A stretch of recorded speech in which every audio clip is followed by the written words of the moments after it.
अस्सलाम वालेकुम, मैं हूं हैदर अली और मेरे चैनल पर आपको खुशामदीद। कैसे हैं आप सब? उम्मीद है ठीक होंगे, हैरियत से होंगे। अल्लाह ताला सबको ठीक रखे और अपने हिफ्ज़-ओ-मान में रखे। 2-3 सवाल हैं जो आज की वीडियो में उनका डिटेल से जवाब दूंगा।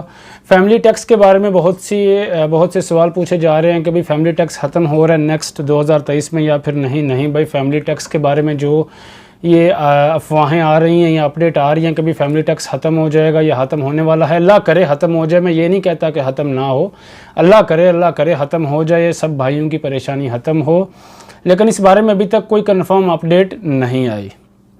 नंबर 2 पर एक सवाल है जो बहुत ज़्यादा पूछा जाता है भाइयों से।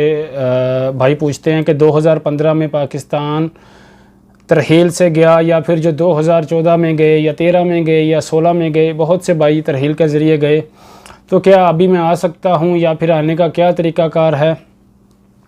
अच्छा, इस सवाल को और इसके जवाब को ज़रा गौर से सुनिएगा, बराए मेहरबानी वीडियो को पूरा देखिएगा। कि जो भाई तरहील के ज़रिए जाते हैं उनको वीज़ा तो मिल जाता है, एजेंट वीज़ा दे देते हैं, उनका काम है पैसे लेना आपको और वीज़ा देना। वीज़ा आपको दे देंगे, कुछ बोलेंगे भाई पैसे ज़्यादा, हमें इतने पैसे दो, हम आपको आगे से भी क्लियर करवा देंगे एयरपोर्ट से। तो मेरा आप सबको ये मशवरा है कि सबसे पहले यहाँ किसी जानने वाले से जवाज़ात का प्रिंट निकलवाएं, देखें कि आप वापस आ सकते हैं या फिर नहीं। ऐसे कोई भी आपको गारंटी दे, चाहे आपसे कितने भी पैसे ले रहा है, वो आपको गारंटी दे, उसकी बातों में ना आए। ऐसे पैसे ज़ाया मेरे भाई ना करें, कंफर्म नहीं है।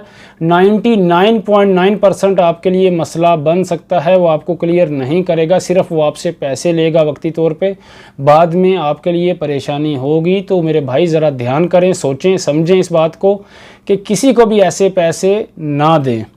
और ख़ास तौर पर नए कानून के बाद जो भाई पाकिस्तान गए हैं तरहील के ज़रिए या अपने मुल्क इंडिया गए हैं या किसी भी मुल्क गए हैं, तो वो ख़ास तौर पर ज़रूर प्रिंट निकलवाएं। उन पर ब्लैक लिस्ट ताहियात लगाई गई है, उन पर 3 साल या 5 साल की पाबंदी नहीं है। और इससे पहले जो नए कानून से पहले जो पाकिस्तान तरहील के ज़रिए गए या इंडिया गए, उन पर किसी पर 3 साल की पाबंदी है, किसी पर 5 साल की पाबंदी है, अलग अलग पाबंदी होती है। नंबर 3 पर एक भाई ने सवाल पूछा है, सऊदी अरब में गवर्नमेंट हॉस्पिटल इलाज करवाया, टांग का ऑपरेशन था जिसका बिल 8000 कुछ बना, जो मेरे इकामा पर शो हो रहा है, क्या मैं हरोज नहाई जा सकता हूँ बिल की अदायगी के बग़ैर? नहीं भाई, बिल की अदायगी के बगैर आप नहीं जा सकते। अभी जितने भी बिल हैं, गवर्नमेंट हॉस्पिटल में आपका इलाज हुआ है तो पहली बात आपका फ़ाइनल एग्ज़िट ही नहीं लगेगा। जितने भी बिल हैं गवर्नमेंट के, उनको डायरेक्ट जवाज़ात के सिस्टम से लिंक कर दिया गया है। एयरपोर्ट पर आपको मसला बनेगा या फिर सबसे पहले तो मसला आपको बनेगा कि आपका फ़ाइनल एग्ज़िट ही नहीं लगेगा, जो मेरे पास इंफॉर्मेशन है। बाकी आप ट्राई करें, कोशिश करें, हो सकता है नसीब आपका लग जाए, लेकिन मेरी इन्फॉर्मेशन के मुताबिक गवर्नमेंट हॉस्पिटल था जहां आपका इलाज हुआ है। कोई सिम का बिल नहीं है, मोबाइल का या STC का जो 50-100 रियाल है जिसका कोई इशू नहीं है। ये गवर्नमेंट का बिल है जो बार बार बकौल आपको बार बार मैसेज भी आ रहा है आपके नंबर पे कि अपने बिल की अदायगी कीजिए। तो इसका सलूशन यही है कि अपने बिल को अक़सात में किस्तों पे करवा लें। हॉस्पिटल जाएं, हर माह की किस्त दें।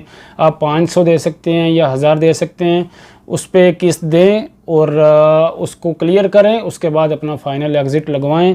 आपका फ़ाइनल एग्ज़िट नहीं लगेगा या फॉर एग्ज़ाम्पल लग भी जाता है तो भी एयरपोर्ट पर आपको मसला होगा। मेरी इन्फॉर्मेशन के मुताबिक 99% आपको मसला हो सकता है। तो उम्मीद है आपको डिटेल से समझ आ गई होगी। वीडियो अच्छी लगी हो तो वीडियो को लाइक करें, शेयर करें और चैनल को सब्सक्राइब करना बिल्कुल ना भूलें। आपकी सपोर्ट होगी तो नेक्स्ट वीडियो और मज़ीद इस पर कामकाज जारी रख सकूँगा। अल्लाह ताला सब भाइयों और बहनों को अपने हिफ्ज़-ओ-मान में रखे। अल्लाह हाफ़िज़।